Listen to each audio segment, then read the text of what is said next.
학생들은 디지털 네이티브로 바뀌었는데 바로 그걸 가르치는 선생님은 오히려 그렇지 않잖아요. 디지털 기기를 다루는 역량은 못 따라갑니다. 저도 제 초등학교 다니는 손주를 못 따라가요. 예.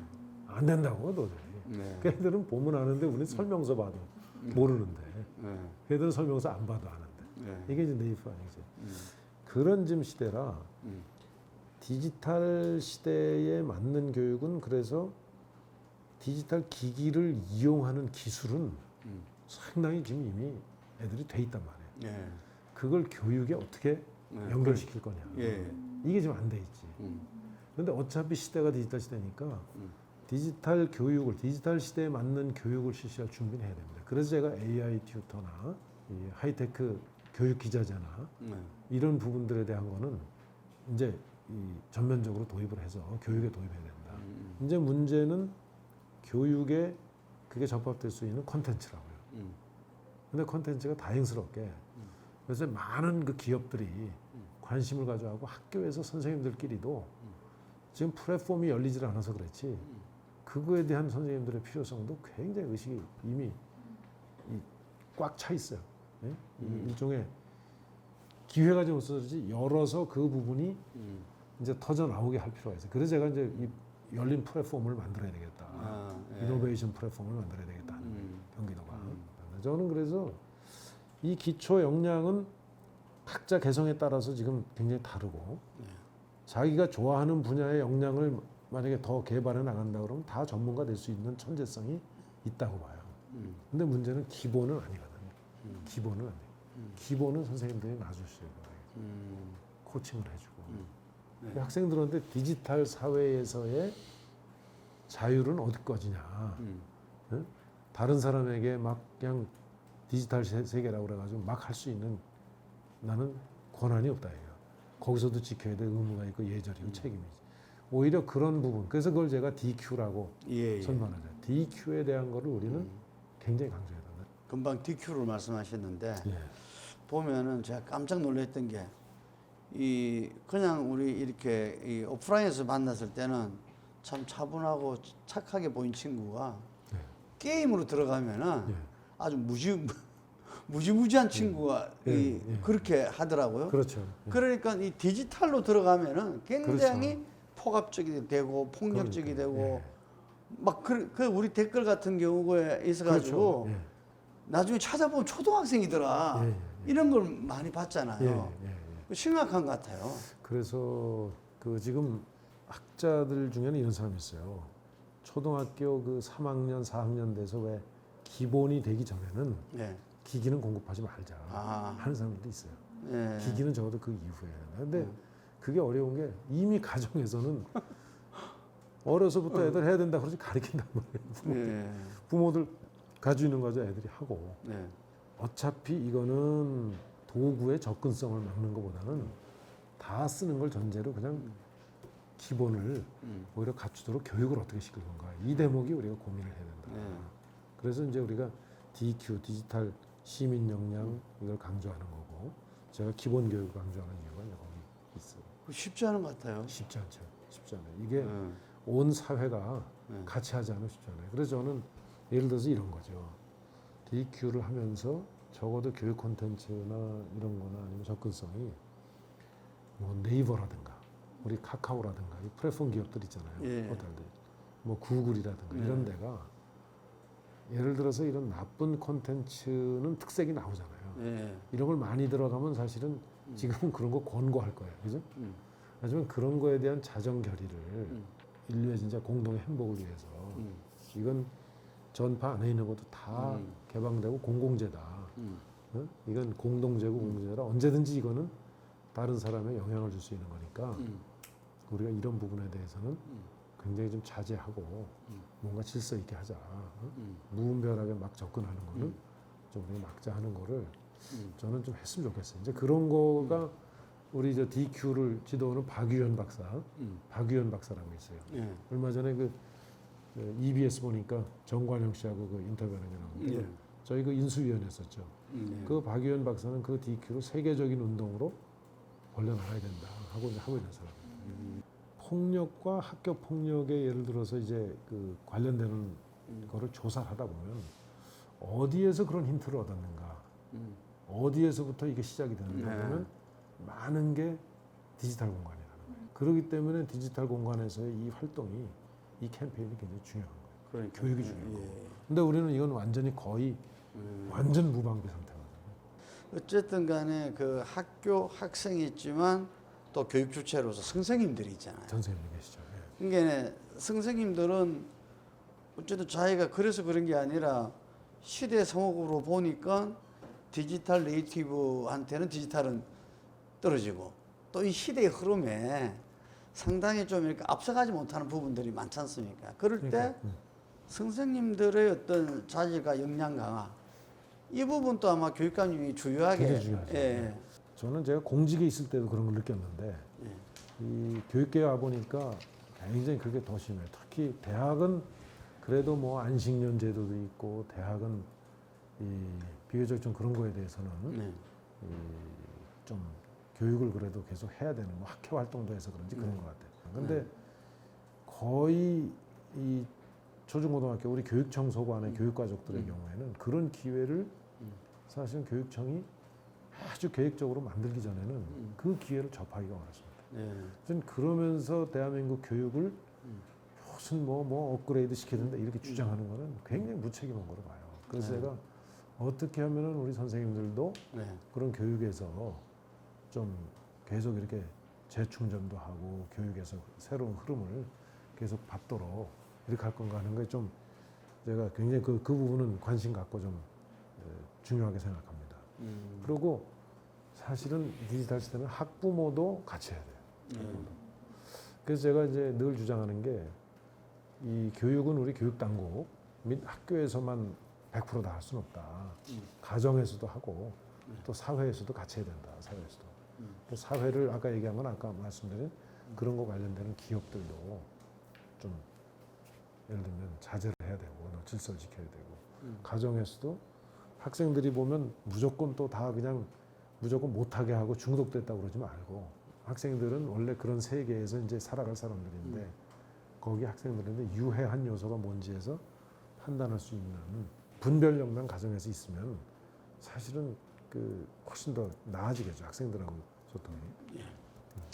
그 학생 스스로 진로라는 관점에서 직업 교육의 중요성은 점점 더 커지고 있습니다. 교육감님 10대 교육 정책 중에서 학생 맞춤형 진로 직업 교육이 있습니다. 예. 거기에 대해서 좀 설명 부탁드리겠습니다. 진학과 진로가 사실은 이 학교 차원에서 굉장히 어려워요. 예.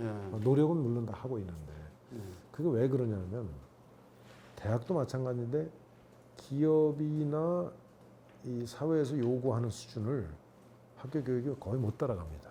굉장히 못 따라가요. 그러니까 대학에서는 대학 졸업해도 기업의 요구를 못 따라가기 때문에 직업 교육이 굉장히 지금 큰 시장이에요. 옛날에 고등학교 대학 입학 시험 학원보다도 더 여기가 시장이 커져요. 기업을 못 따라가니까 사회를 못 따라가요. 예. 예를 들어 코리아 교육그룹이라는 데는 매출이 2천억 정도 될 거예요. 학원이에요. 그거는 삼성 정도에서 요구하는 그 첨단 반도체 공부 이런 거 가르치는데 그런 교육이 굉장히 프로그램이 많은데 대학보다 수준이 높죠. 그래서 대학에 대한 이 계약학과 기업이 필요한 거를 대학하고 계약해서 그 커리큘럼을 가르쳐라 하는 맞춤형 그러니까 계약학과는 거의 실패했어요. 대학이 못 따라가요. 학원이 또 차지하고 해버리니까 안 돼요. 예. 그럼 고등학교는 어떠냐?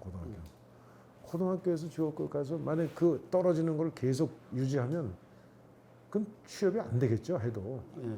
기업에서 요구하는 수준을 못 채우는데 그래서 가급적이면 대학이나 기업하고 직접 커리큘럼에서 필요하면 기업이 필요한 교육을 직접 시키고 자기네들의 실험과 실습을 예. 기업들이 제공하는 환경에서 진짜 현실적으로 바로 쓸 수 있는 걸 배울 수 있게 그렇게 한번 해보자.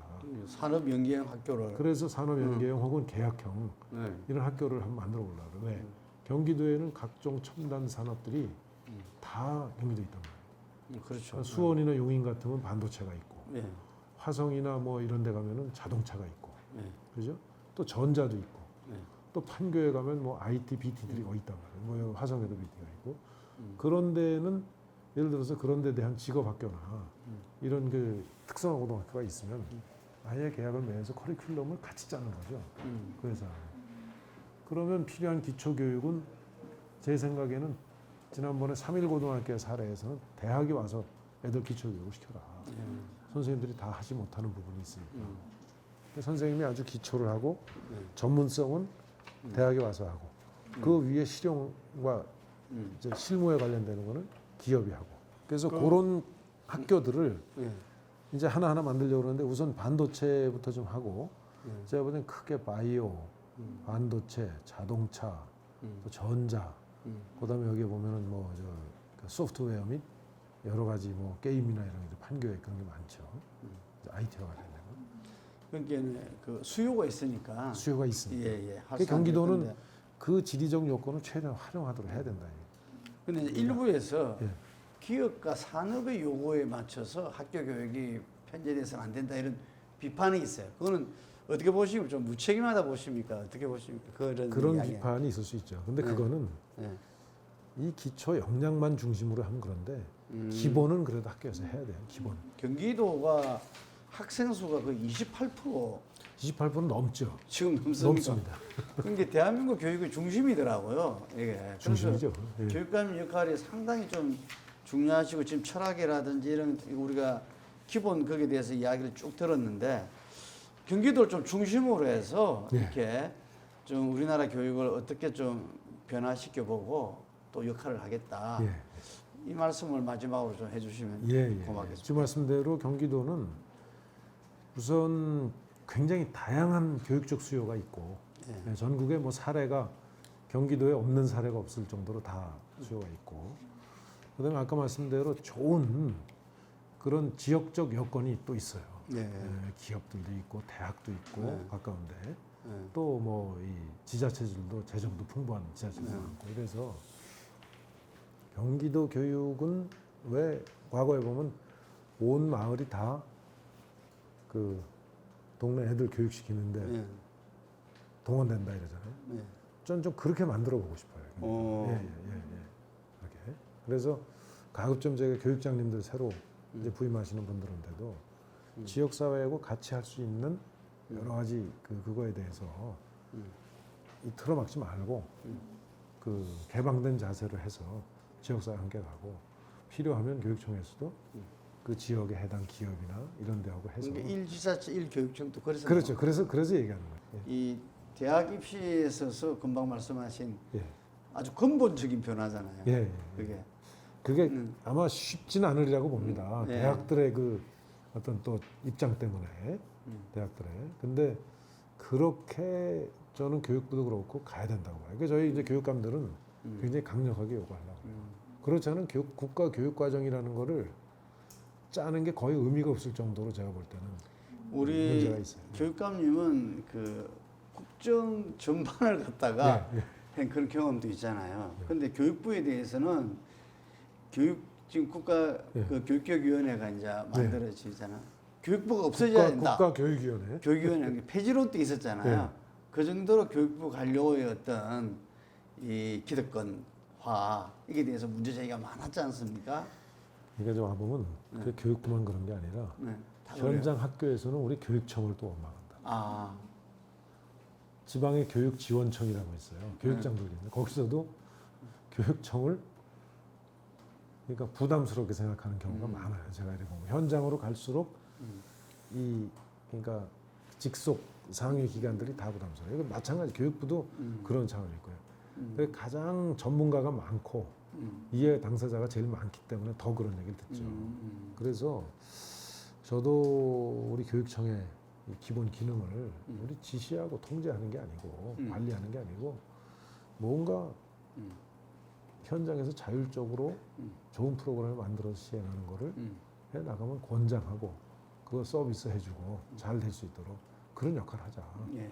나부터 그렇게 할 테니까 우리 전부 그런 자세로 이제 시선을 좀 바꾸자 이러고 있어요. 근데 하루 아침에 안 되겠지만 교육감이 지속적으로 하면 저도 뭐 또 효과 있으리라고 해요. 그래서 그러니까 제가 다음에 직제 개편을 하면 가급적이면은 그 취지에 맞게 직제도 좀 개편하려고 합니다. 업무 스타일도 바꾸고, 그러니까 업무 상당히 절차도 바꾸고. 지금 문화를 바꾸시고 있는 것 같아요. 예, 지금 예. 집무실도 그렇고. 예, 그래서 예. 금방은 표시가 안 나지만 예.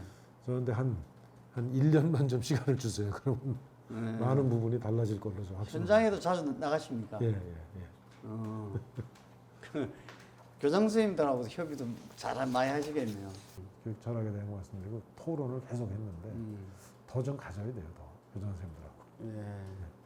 제가 볼 때 가장 교육에서는 학생들은 정말 소중하고 그 소중한 저기를 그 교육을 담당을 해야 될 가장 핵심은 선생님들이세요. 알겠습니다. 우리 교육감님 철학과 정책을 널리 전달하는데 최선을 다하겠습니다. 감사합니다. 그리고 1년 뒤에 다시 와서 정말 감사합니다. 열매를 갖다가 확인하겠습니다. 한 1년 정도 시간 주세요.